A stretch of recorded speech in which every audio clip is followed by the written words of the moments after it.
जय हिंद साथियों, स्वागत है आप सभी का सक्सेस वर्ल्ड एमसीक्यू चैनल पर। तो दोस्तों, आज की इस वीडियो में बिहार मध्य निषेध सिपाही की परीक्षा के लिए क्वेश्चन बैंक का प्रैक्टिस सेट लेकर आए हैं। दोस्तों, आज से पहले बिहार मध्य निषेध सिपाही के जितने भी एग्जाम लिए गए हैं उन एग्जामों में पूछे गए सभी प्रश्नों को कवर करेंगे। और दोस्तों, इस वीडियो में आपको सभी विषयों के प्रश्न मिलेंगे। GK, GS, maths, English, Hindi, व्याकरण सभी विषयों के प्रश्न हैं। तो क्वेश्चन बैंक का ये प्रैक्टिस सेट आपके एग्जाम के लिए काफ़ी ज़्यादा इम्पोर्टेंट रहेगा। तो हम आपको जितने भी क्वेश्चन बैंक के प्रैक्टिस सेट को कराएंगे, आपको एग्जाम से पहले सभी प्रैक्टिस सेट को ध्यानपूर्वक देखना है। तो आज आपका प्रैक्टिस सेट 1 चलेगा। तो जल्दी जल्दी से आप सभी लाइव में जुड़ जाइए। सभी को गुड इवनिंग, गुड इवनिंग। तो चलिए शुरुआत करते हैं आज के प्रश्नों से। तो देखिए, प्रश्न पूछा गया था बेकिंग सोडा है सोडियम हाइपोक्लोराइड, कार्बोनेट, हाइड्रोक्साइड या फिर डी बाइकार्बोनेट। यानी कि आपसे पूछ रहा है बेकिंग सोडा का रासायनिक नाम क्या है। चलिए आप सभी फटाफट से लाइव चैट में आंसर बताएंगे। और देखिए, प्रत्येक स्टूडेंट को लाइव चैट में आंसर बताना है, तभी आप सभी का प्रॉपर तरीके से रिवीजन होगा। तो यहाँ पे पहले प्रश्न का आंसर क्या होगा। तो जो भी बच्चे लाइव चैट में डी ऑप्शन को दिए हैं, आपका बिल्कुल सही जवाब है। बेकिंग सोडा का रासायनिक नाम होता है सोडियम बाइकार्बोनेट। देखिए, कभी कभी एग्जाम में इसका सूत्र भी पूछा जाता है। तो सोडियम बाइकार्बोनेट का सूत्र है NaHCO3। ये सोडियम बाइकार्बोनेट का सूत्र है। एक पूछा जाता है सोडियम कार्बोनेट, जिसका सूत्र होता है Na2CO3 इंटू 10H2O। ये है सोडियम कार्बोनेट, जिसको बोला जाता है वॉशिंग सोडा। देखिए, सोडियम हाइड्रोक्साइड का भी पूछा जाता है तो NaOH, और इसको कास्टिक सोडा भी कहा जाता है। तो इन सभी फैक्टों को आपको ध्यान रखना है। देखिए, दूसरा प्रश्न है 2011 की जनगणना के अनुसार भारत में साक्षरता दर लगभग है। यहाँ पर आपको ऑप्शन के अकॉर्डिंग आंसर बताना है। तो देखिए, दूसरे प्रश्न का आंसर क्या होगा। 2011 की जनगणना के अनुसार भारत में जो साक्षरता दर है लगभग 74.04% है। लेकिन ऑप्शन में ये नहीं दिया गया था एग्जाम में। तो यहाँ पे ऑप्शन क्या हो जाएगा, डी ऑप्शन। यानी कि इसके आसपास में जो आपको मिले वो आपको आंसर बताना है। और देखिए, 2011 की जनगणना के अनुसार सबसे अधिक साक्षर राज्य पूछा जाता है तो कौन था, केरल। केरल की साक्षरता सबसे अधिक है 2011 की जनगणना के अनुसार। और सबसे कम पूछे तो बिहार का है। इन सभी फैक्टों को आपको ध्यान रखना है। तीसरा प्रश्न है आधुनिक लोकतंत्र के रूप में जाना जाता है। तो देखिए दोस्तों, आधुनिक लोकतंत्र के रूप में प्रतिनिधित्व लोकतंत्र को जाना जाता है। तो सी ऑप्शन जो ही बच्चे दिए हैं, आपका बिल्कुल सही जवाब है। और देखिए, आधुनिक समय में लोकतंत्र की शुरुआत जो है अमेरिका से हुआ है। चौथा प्रश्न है अमेरिका की खोज किसने की थी। बहुत ही सिंपल प्रश्न पूछा गया था। तो आप सभी जानते हैं अमेरिका की खोज किसने किया था।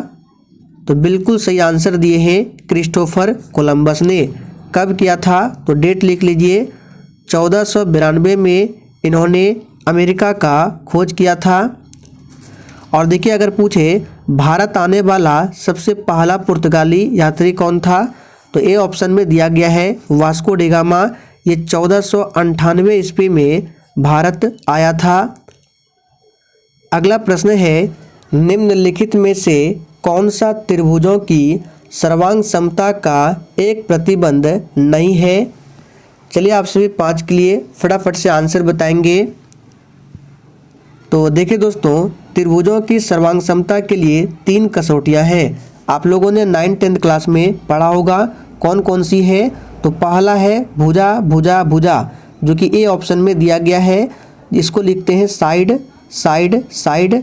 और दूसरा है कोण भुजा कोण, यानी कि एंगल साइड एंगल, और तीसरा है भुजा कोण भुजा, यानी साइड एंगल साइड। तो यहाँ पे कौन सा एक प्रतिबंध नहीं है? तो बिल्कुल सही आंसर दिए हैं भुजा भुजा कोण। ये जो है त्रिभुजों की सर्वांग समता का एक प्रतिबंध नहीं है, बाकी ए, बी और डी ये तीनों है। आगे देखिए 1950 के पहले हिंद चीन में कौन से देश शामिल होते थे? चलिए 6 के लिए फटाफट से आंसर बताइए। और देखिए दोस्तों, आप में से जो भी स्टूडेंट चैनल पर पहली बार आए हैं, आप सभी को थोड़ा सा क्लास टाइमिंग के बारे में बता देते हैं। देखिए मध्य निषेध सिपाही के लिए अगर आपको क्लास करना है तो एक क्लास आपको रात 8 बजे लाइव चैट के साथ मिलेगा और दूसरा क्लास रात 9 बजे। तो दोनों क्लास को आपको अटेंड करना है। तो यहाँ पे इस प्रश्न का आंसर क्या हो जाएगा? वियतनाम, कंबोडिया और लाओस देश शामिल होते थे। अगला प्रश्न है neither the boys nor the teacher खाली स्थान present fill in the blank का क्वेश्चन है। चलिए आंसर बताएंगे। देखिए अगर आप लोगों ने नाइदर नॉर और आइदर और का रूल पढ़ा है तो आप लोग बिल्कुल आराम से आंसर कर पाएंगे। तो चलिए फिर भी हम बता देते हैं, तो ध्यान से सुनिए रूल क्या है। देखिए नाइदर नॉर से जब भी किसी दो नाउन को आपस में जोड़ा जाता है तो वर्ब जो होता है हमेशा नॉर के बाद नाउन के अनुसार प्रयोग होता है। तो यहाँ पे ध्यान दीजिए, यहाँ पे है नाइदर और यहाँ पे है नॉर, तो इन दोनों को जोड़ा गया है दो नाउन से। देखिए एक नाउन है बॉयज और दूसरा नाउन है टीचर। तो यहाँ पे जो वर्ब होगा जो नॉर के बाद नाउन है, तो देखिए नॉर के बाद नाउन कौन सा है? टीचर। तो यहाँ पे जो वर्ब होगा टीचर के अनुसार होगा। तो टीचर के अनुसार आर तो होगा नहीं, ना तो वेयर होगा और ना तो हैव बीन होगा। यहाँ पे क्या होगा? इज होगा। तो सही जवाब है आपका ए ऑप्शन। फिर से एक बार रूल को रिपीट कर देते हैं। देखिए जब भी नाइदर और नॉर को दो नाउन से जोड़ा जाता है, यहाँ पे पहला नाउन बॉयज है, दूसरा नाउन टीचर है, तो यहाँ पे जो वर्ब होगा नॉर के बाद, यानी ये जो नॉर है इसके बाद जो नाउन है, यहाँ नाउन क्या है? टीचर है। इसी के अनुसार यहाँ पे वर्ब का प्रयोग होगा खाली स्थान पर। तो यहाँ पे सही जवाब है आपका ए ऑप्शन इज। देखिए दूसरा प्रश्न है चुंबकत्व पर आधारित चिकित्सा तकनीक क्या है? चलिए 8 के लिए फटाफट से आंसर बताएंगे। चुंबकत्व पर आधारित चिकित्सीय तकनीक क्या है? तो पहले भी हमने प्रैक्टिस सेट में आपको बताया था, चुंबकत्व पर आधारित चिकित्सीय तकनीक जो है ये MRI है। तो बी ऑप्शन जो ही बच्चे दिए हैं आपका बिल्कुल सही जवाब है। MRI का फुल फॉर्म पूछा जाता है तो मैग्नेटिक रेजोनेंस इमेजिंग होता है। अगला प्रश्न है राजनीतिक दल आवश्यक है? चलिए 9 के लिए आंसर बताएंगे। राजनीतिक दल आवश्यक है। तो देखिए दोस्तों राजनीतिक दल जो है ये आवश्यक है लोकतंत्र में। तो जो ही बच्चे बी ऑप्शन बता रहे हैं आपका बिल्कुल सही जवाब है। अगला प्रश्न है निम्नलिखित में से कौन सा एक प्राकृतिक पारितंत्र नहीं है? और देखिए ये जो प्रश्न है 27/2/2022 को बिहार मध्य निषेध सिपाही में पूछा गया था, जो 27 फरवरी को एग्जाम लिया गया था फर्स्ट सिटिंग में। तो बहुत ही सिंपल प्रश्न पूछा गया था। सही जवाब है डी ऑप्शन। बगीचा जो है ये प्राकृतिक पारितंत्र नहीं है। बाकी वन देखिए प्रकृति के द्वारा निर्मित है, नदी भी रेगिस्तान भी, लेकिन बगीचा को हम लोग बनाते हैं। तो सही जवाब है डी ऑप्शन। आगे देखिए fill in the blank choosing the correct word from the option that follow if he खाली स्थान वी वुड गो। यहाँ पे खाली स्थान पर क्या भराएगा आपको बताना है। और देखिए दोस्तों अब हम इसी तरह से प्रैक्टिस सेट में 3 से 4 मैथ्स और इंग्लिश के प्रश्नों को भी रखेंगे। तो यहाँ पे 11वें प्रश्न का आंसर क्या होगा? तो चलिए सबसे पहले आंसर बताते हैं। यहाँ पे हो जाएगा कैम। अब कैम यहाँ पर क्यों होगा उसका रीजन बताते हैं। तो देखिए दोस्तों यहाँ पे हम कैम का प्रयोग कर रहे हैं, यानी कि कैम क्या है? V2 है। अब देखिए जब भी इफ वाले, यहाँ पे इफ का प्रयोग हुआ है, जब भी इफ वाले क्लाउज में V2 का प्रयोग होता है तब दूसरे क्लाउज में सब्जेक्ट के बाद वुड का प्रयोग होता है। तो ये रूल है। तो यहाँ पे देखिए वुड का प्रयोग हो रहा है, यानी कि पहले क्लाउज में सब्जेक्ट के बाद हमेशा V2 का प्रयोग होगा। तो यहाँ पे देखिए कम तो V2 नहीं है, बी ऑप्शन भी V2 नहीं है और ए ऑप्शन भी V2 नहीं है, यानी कि यहाँ पे डी ऑप्शन आपका करेक्ट आंसर होगा। आगे देखिए विद्युत बल्ब का तंतु बना होता है। और दोस्तों अगर आपको ये सेशन पसंद आ रहा है तो आप सभी सेशन को दिल से ज़रूर लाइक करें और सेशन को अधिक से अधिक दोस्तों के साथ ज़रूर शेयर करें, ताकि आपको एग्ज़ाम तक ऐसे ही और डेली इम्पोर्टेंट वीडियो मिलते रहे। तो यहाँ पे इस प्रश्न का आंसर क्या हो जाएगा? 12वें प्रश्न का विद्युत बल्ब का तंतु बना होता है, याद रखिएगा टंगस्टन का बना होता है। टंगस्टन का देखिए गलनांक जो है उच्च होने के कारण इसका प्रयोग फिलामेंट के रूप में किया जाता है। नाइक्रोम का प्रयोग कहाँ होता है? तो विद्युत हीटर के कुंडली में नाइक्रोम का प्रयोग किया जाता है। और देखिए विद्युत बल्ब से एक प्रश्न बनता है, विद्युत बल्ब जो है विद्युत ऊर्जा को प्रकाश ऊर्जा एवं ऊष्मा ऊर्जा में बदलता है। आगे देखिए मैथ्स के प्रश्न है, एक खिलौने पर 12% छूट देने पर इसे 308 में बेचा जाता है तो खिलौने का अंकित मूल्य क्या होगा? आपको बताना है। बहुत ही सिंपल प्रश्न एग्जाम में पूछा जाता है। ये प्रश्न भी 2022 में पूछा गया था 27 फरवरी को। तो देखिए यहाँ पे क्या बोल रहा है, एक खिलौने पर 12% छूट देने पर इसे 308 में बेचा जाता है तो अंकित मूल्य बताना है। तो मान लेते हैं मार्क प्राइज यानी अंकित मूल्य है 100%, इस पर परसेंटेज डिस्काउंट दिया गया है 12%, तो कितने में बेचेगा? तो सेलिंग प्राइस हो जाएगा यहाँ पे 88% का। देखिए परसेंटेज में 88% में बेच रहा है, लेकिन वास्तविक में बेच रहा है 308। तो हम क्या करेंगे, 88% इक्वल करेंगे 308 के। तो यहाँ पे लिखते हैं 88% बराबर 308। अब यहाँ से हम 1% का वैल्यू निकालेंगे, तो 308 और डिवाइड में 88 हो जाएगा। और हमको निकालना है अंकित मूल्य। हमने अंकित मूल्य माना था 100%, तो 100% का वैल्यू हो जाएगा 308 गुने 100 और डिवाइड में 88। अब इसको आप लोग सॉल्व कीजिए, आपका आंसर आ जाएगा। तो यहाँ पे अगर आप इसको सॉल्व करेंगे तो इसका आंसर निकल कर क्या आएगा? 350। आप लोग सॉल्व करके देख लीजिएगा। तारापुर केंद्र है। चलिए 14 के लिए आंसर बताएंगे। तारापुर केंद्र है। तो देखिए ये प्रश्न बिहार पुलिस और बिहार मध्य निषेध सिपाही में काफ़ी बार पूछा गया है, तो इसे आप सभी जरूर ध्यान रखें। तारापुर केंद्र जो है ये आणविक शक्ति का केंद्र है। और बहुत बच्चे तापीय शक्ति बताते हैं, तो याद कर लीजिए ये आणविक शक्ति का केंद्र है। लीलाधर जगुड़ी द्वारा रचित कविता कौन सी है? चलिए फटाफट से आंसर बताएंगे। और दोस्तों क्वेश्चन बैंक के एक भी प्रैक्टिस सेट को आपको मिस नहीं करना है, क्योंकि क्वेश्चन बैंक से ही बहुत सारे प्रश्न आपके एग्जाम में पूछे जाएंगे। तो यहाँ पे इसका आंसर क्या हो जाएगा? लीलाधर जगुड़ी जो है रचित कविता है मेरा ईश्वर। तो देखिए सी ऑप्शन में दिया गया है मेरा ईश्वर, ध्यान रखना है। चलिए आगे बढ़ते हैं। और देखिए दोस्तों ए ऑप्शन में है बादल राग। तो ये किसकी रचना है? तो बादल राग जो है सूर्यकांत त्रिपाठी निराला की रचना है। पूरा हिंदुस्तान मिलेगा ये रचना है केदारनाथ अग्रवाल की। छाया मत छूना ये रचना है गिरिजा कुमार माथुर की। तो इन सभी को आप जरूर ध्यान रखें। हो सकता है इस बार बादल राग पूछ दे, मेरा ईश्वर तो पूछा गया था, पूरा हिंदुस्तान मिलेगा।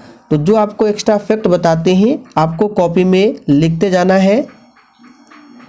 किसी त्रिभुज में यदि एक कोण शेष दोनों कोणों के योग के बराबर है तो त्रिभुज अवश्य कौन सा होगा? बहुत ही सिंपल प्रश्न एग्जाम में पूछा जाता है मैथ्स में। तो यहाँ पे इस प्रश्न का आंसर क्या होगा? देखिए आप लोगों ने 10th क्लास में पढ़ा होगा, किसी त्रिभुज में अगर एक कोण शेष दोनों कोणों के योग के बराबर होता है तो वो हमेशा समकोण त्रिभुज होता है। तो याद रखिएगा बी ऑप्शन आपका सही आंसर है। भारतीय सशस्त्र बलों के पहले चीफ ऑफ डिफेंस स्टाफ कौन थे? और देखिए इसका पीडीएफ आपको टेलीग्राम पर मिल जाएगा। टेलीग्राम का लिंक इसी वीडियो के नीचे डिस्क्रिप्शन बॉक्स में है। तो भारतीय सशस्त्र बलों के पहले चीफ ऑफ डिफेंस स्टाफ यानी सीडीएस कौन थे? तो general Bipin Rawat. B option बिल्कुल सही आंसर किए हैं। फणीश्वर नाथ रेणु द्वारा रचित कहानी कौन सी है? चलिए आंसर बताएंगे। तो देखिए दोस्तों, फणीश्वर नाथ रेणु द्वारा रचित कहानी है लाल पान की बेगम, याद रखिएगा। और एक पूछा जाता है मैला आंचल, ये किसकी रचना है? तो ये भी फणीश्वर नाथ रेणु की रचना है। तो दोनों को अभी आप लोग याद कर लीजिए, मैला आंचल और लाल पान की बेगम, ये दो रचना फणीश्वर नाथ रेणु की है। संयुक्त राष्ट्र संघ का मुख्यालय यानी कि सचिवालय कहाँ अवस्थित है? चलिए फटाफट से आंसर बताएंगे। तो देखिए संयुक्त राष्ट्र संघ से बहुत सारे प्रश्न एग्जाम में रिपीट होते हैं, तो चलिए इसके बारे में सभी प्रश्नों को आपको बताते हैं। तो सबसे पहले इसका मुख्यालय जो है कहाँ पर है? न्यूयॉर्क में। इसकी स्थापना कब हुई थी? तो 24 अक्टूबर 1945 को संयुक्त राष्ट्र संघ की स्थापना होती है। और जिस समय स्थापना हुई थी उस समय इसमें टोटल 50 देश शामिल थे, याद रखिएगा। वर्तमान में संयुक्त राष्ट्र संघ में कितने देश हैं? तो 193 देश हैं। और ये प्रश्न बन सकता है कि लास्ट में जो देश शामिल हुए हैं यानी 193वां देश कौन सा बना है? तो याद रखिएगा दक्षिणी सूडान। देखिए दोस्तों, जितने भी आपको एक्स्ट्रा फैक्ट बता रहे हैं फिर से बताते हैं, आप लोग लिखते जाइए। तो 193वां सदस्य देश बना है दक्षिणी सूडान।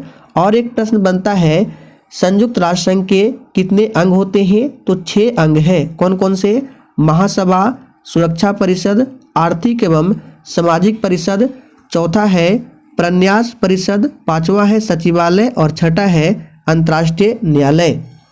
आगे देखिए, हीमोग्लोबिन वर्णक पाया जाता है। चलिए 20 के लिए आंसर बताएंगे। और जितने भी लोग सेशन को वॉच कर रहे हैं, अभी तक आप लोगों ने सेशन को लाइक नहीं किया है, तो देखिए अगर सेशन पसंद आता है तो सेशन को लाइक जरूर करें। तो हीमोग्लोबिन वर्णक आरबीसी में पाया जाता है, बिल्कुल सही आंसर दिए हैं आरबीसी। आरबीसी का जीवन काल पूछा जाता है 120 दिनों का होता है। Choose the correct preposition from the given option to fill in the blank. यहाँ पे देखिए सेंटेंस लिखा ही नहीं है, टाइपिंग एरर है। चलिए यहाँ पे सेंटेंस बता देते हैं। सेंटेंस है इज द रूल, यहाँ पे लिख देते हैं is the rule applicable, APPLICABLE, is the rule applicable, खाली स्थान ऑल, उसके बाद है ऑफ इट्स। तो यहाँ पे खाली स्थान पे बताना है क्या होगा, एट होगा, ऑन होगा, टू होगा या फिर इन होगा। चलिए आंसर बताएंगे। तो देखिए इसका रूल ये है, हमेशा जो है एप्लीकेबल यहाँ पे लिखा गया है, इसका मतलब होता है लागू किए जाने योग्य। इसके साथ हमेशा टू का प्रयोग होता है। तो याद रखिएगा सी ऑप्शन आपका सही जवाब है। पराग कणों का एक पुष्प से दूसरे तक स्थानांतरण किस माध्यम के द्वारा होता है? तो देखिए दोस्तों, पराग कणों का एक पुष्प से दूसरे पुष्प तक स्थानांतरण जो है वायु, जल, कीट इन सभी द्वारा होता है। तो सही जवाब है डी ऑप्शन। एक विद्युत जनित्र बदलता है। चलिए आप सभी 23 के लिए आंसर बताएंगे। और दोस्तों इसके साथ साथ अगर आप लोग daily topic wise GK GS की क्लास करना चाहते हैं तो आपको मेरे दूसरे चैनल पर जाना होगा। उस चैनल का नाम है दिवाकर स्टडी IQ, या फिर उस चैनल का लिंक आपको इसी वीडियो के नीचे डिस्क्रिप्शन बॉक्स में मिल जाएगा। उस चैनल पर डेली शाम 4 बजे टॉपिक वाइज जीके जीएस की क्लास चलती है, तो आप लोग जाकर देख सकते हैं। तो यहाँ पे 23 का आंसर क्या होगा? तो एक विद्युत जनित्र यांत्रिक ऊर्जा को विद्युत ऊर्जा में बदलता है। डी ऑप्शन आपका सही जवाब है। विद्युत मोटर पूछा जाता है जो कि विद्युत ऊर्जा को यांत्रिक ऊर्जा में बदलता है। ठीक उल्टा माइक्रोफोन क्या करता है, तो ध्वनि ऊर्जा को विद्युत ऊर्जा में बदलता है माइक्रोफोन। और देखिए ये जो विद्युत जनित्र है ये किस सिद्धांत पर काम करता है, ये भी पूछा जाता है। तो ये माइकल फैराडे के विद्युत चुंबकीय प्रेरण के सिद्धांत पर कार्य करता है। डी आई मेंडलीव को श्रेय दिया जाता है। तो देखिए दोस्तों, डी आई मेंडलीव को तत्वों की आवर्त सारणी के लिए श्रेय दिया जाता है। तो सही जवाब है सी ऑप्शन। और मेंडलीव के आवर्त नियम के अनुसार तत्वों के भौतिक और रासायनिक गुण जो है उनके परमाणु भारों के आवर्त फलन होते हैं। Choose the correct from the passive voice of the given sentence. यहाँ पे दिया गया है ही स्पीक्स हिंदी, इसका आपको पैसिव वॉइस बनाना है। चलिए 25 के लिए आंसर बताएंगे, देखते हैं कितने बच्चे सही बता पाते हैं। तो ही स्पीक्स हिंदी, इसका पैसिव वॉइस क्या होगा, Hindi is spoken by him. देखिए सी ऑप्शन में दिया गया है, बहुत ही सिंपल प्रश्न है अगर आप लोगों ने वॉइस पढ़ा है। आगे देखिए, वर्तमान बिहार विधान परिषद के अध्यक्ष कौन है। देखिए यहाँ से दो प्रश्न हमेशा एग्जाम में बनता है, एक बिहार विधान परिषद में कितने सदस्य हैं और एक बिहार विधानसभा में कितने सदस्य हैं। तो विधान परिषद में लिख लीजिए 75 सदस्य हैं और विधानसभा में 243 है। वर्तमान में बिहार विधान परिषद के अध्यक्ष कौन है, तो याद रखिएगा अवधेश नारायण सिंह है। सही जवाब है बी ऑप्शन।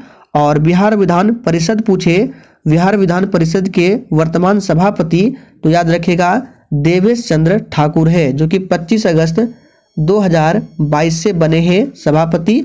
और अध्यक्ष कौन है, अवधेश नारायण सिंह। अनुवांशिकी का जनक किसे कहा जाता है।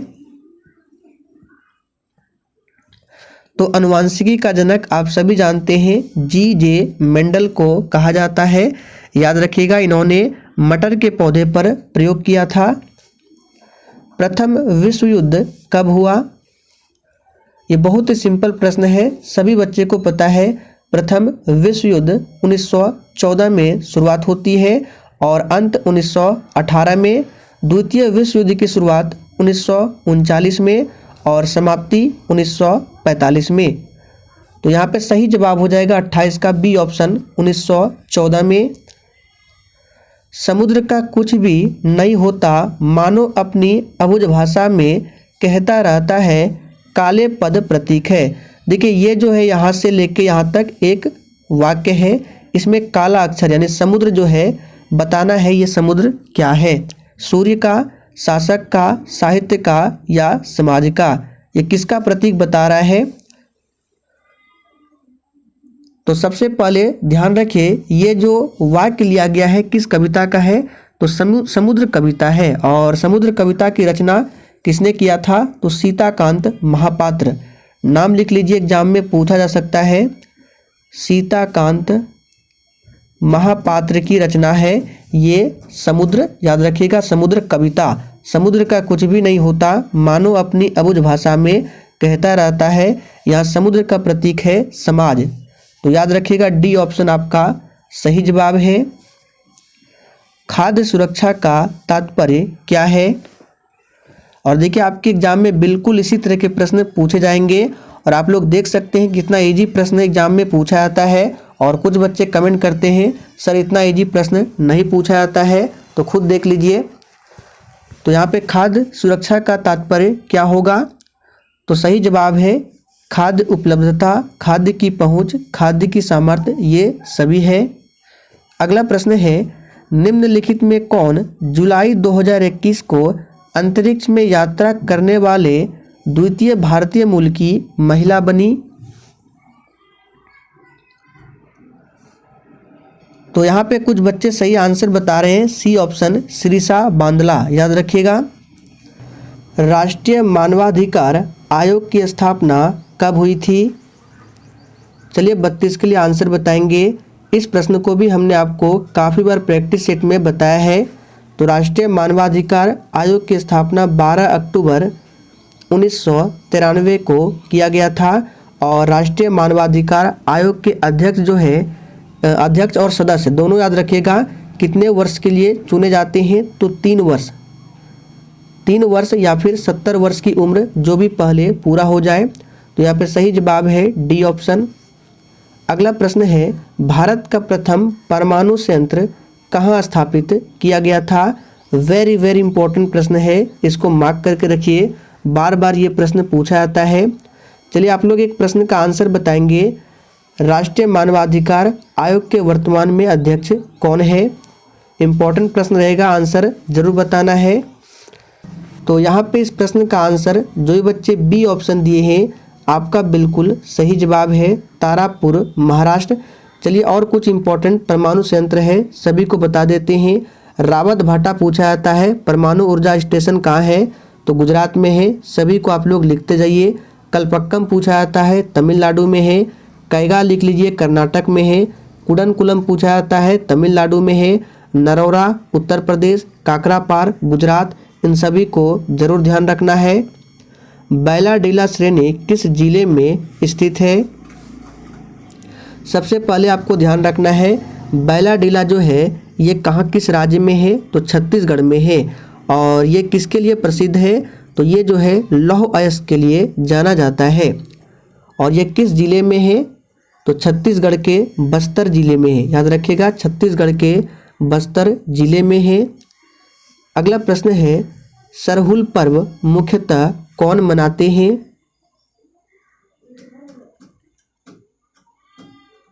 तो देखिए दोस्तों, सरहुल पर्व जो है ये मुख्यतः कौन मनाते हैं? तो 35 का आंसर जो ये बच्चे बी ऑप्शन दिए हैं बिल्कुल सही जवाब है, मुंडा जनजाति। अमन फसल संबंधित है, तो अमन फसल जो है ये धान से संबंधित है, डी ऑप्शन सही जवाब है। और धान में एक रोग होता है खैरा रोग, ये किसकी कमी के कारण होता है? तो जिंक की कमी से। स्वयं सहायता समूह में ऋण संबंधी अधिकांश निर्णय लिए जाते हैं, तो ये जो लिए जाते हैं किसके द्वारा? तो स्वयं सहायता समूह में ऋण संबंधी अधिकांश निर्णय सदस्यों द्वारा लिए जाते हैं।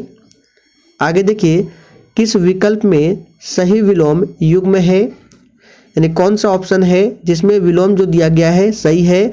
जैसे अनादर, निरादर, ये विलोम नहीं है, क्योंकि अनादर का विलोम क्या होता है? आदर, याद रखिएगा अनादर का विलोम होता है आदर। उसी प्रकार अनूठा का बेजोड़ नहीं होता है, अनूठा का विलोम होता है सामान्य। और देखिए यहाँ पे कौन सा विलोम सही दिया गया है बताना है। तो देखिए गौरव का लाघव, ये विलोम सही दिया गया है। पृथ्वी की कुल सतह लगभग जो पानी से ढका हुआ है,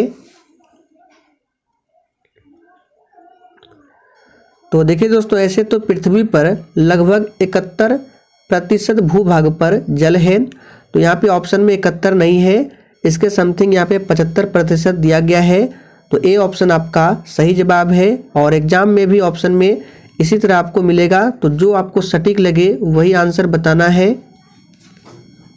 एक कहानी यह भी रचना है, चलिए आंसर बताएंगे किसकी रचना है। एक कहानी यह भी, यहाँ तक ये जो है शीर्षक है और ये किसकी रचना है? तो याद कर लीजिए, काफ़ी ज़्यादा इम्पोर्टेंट है, मन्नू भंडारी की रचना है। और यह कहानी एक कहानी यह भी, इसका प्रकाशन 2007 में किया गया था। तो दोस्तों आज के लिए इतना ही। सेशन पसंद आया हो तो सभी लोग सेशन को लाइक करें और सेशन को अधिक से अधिक ज़रूर शेयर करें।